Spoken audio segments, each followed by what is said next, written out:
What's up, everybody? I'm Nate from Savage Garage. I definitely just messed that up. And in today's episode, we're going to be talking about the importance of carburetors.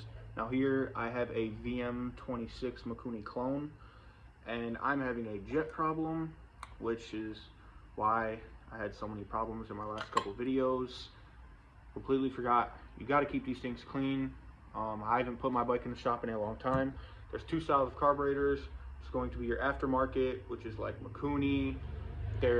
These are the most popular, Mikuni and Mikuni clones. Someone just came ripping by. The stock OEM carb is something small. Now there are other options. You can use electron carbs. I'm pretty sure there's probably a crazy setup for fuel injection out there. There's a lot of things.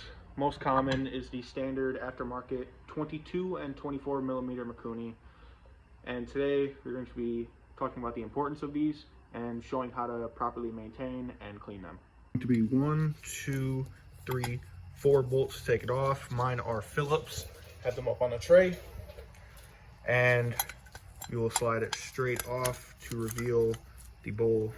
First thing you want to do is make sure this gasket on here is nice, not cracked up, still working properly. And if it is not, go ahead and get yourself a new one. It's always good to replace gaskets every time you take something off. Your surfaces are clean. Just a little bit of grime in here. You don't want that. That could get in your carb, really ruin it. A lot right here. This can get entrapped within these jets and just all around here in the bowl, which will end up getting sucked into the jets, and that is not very fun. Now for both of these jets inside your Mikuni, they are going to be flathead. This one is 2 pieces, so you put something around here and then take that out.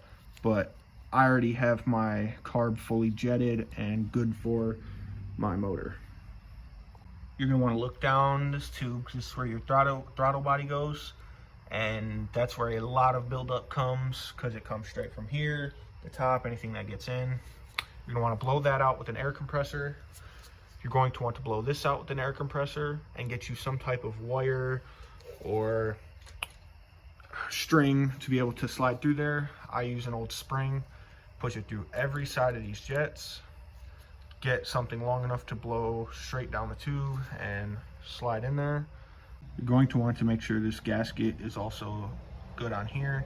This small jet is really important. You see that hole? It definitely looks clogged. It should be a perfect circle. And even on camera, I should easily be able to see through this. I'm not sure if it's just gas left over or dirt in there, but that is especially not good. This will make your bike run choppy, not get the fuel it needs. So you see down the tiny hole, and it looks to be a decent, nice circle. You're gonna wanna keep doing this until it's a perfected little circle. You want maximized gas flow. Now when you're putting these jets back in, you want to tighten them enough to close that seal for the gasket, but you don't want to super tighten them. These are pretty easy to strip. Now you're going to check the manifold, tube, everything, make sure any bit of dirt is out of there, because I cleared out so much gunk out of my jets already, and it's a major problem with a lot of people. They have no clue what to do with these and why their bike's running like trash, and 7 out of 10 times, 9 out of 10 times, it's the carburetor. OEM carburetor, which I believe this is one off of a 196. Yeah, this is one off of a 196. And these are going to be what the OEM jets look like, but they still serve the exact same importance, so you're gonna want to keep these clean. These ones are much easier to set up for what you are running, because you can just buy them at the store. It's easy, say stage 1, you get them, or you get them milled, drilled to a certain point, and you just throw them in. These are so important to the bike, because any minor changes can make a whole difference in how the bike runs. Jets and tuning is a long process sometimes. I'm running a 120 and a 17 jet in here, and that's not all you have to do. You have to do idle and fuel to air mixture. Now these two, idle, super simple, warm the bike up, and you adjust this, make sure you're not engaging your clutch too early, and make sure it's not dying out. This is to make sure you are not losing any top end, you're not losing low end, you're not bogging. Usually 1.5 to 3 turns out is a good range, so I'd say do about 2.5 turns.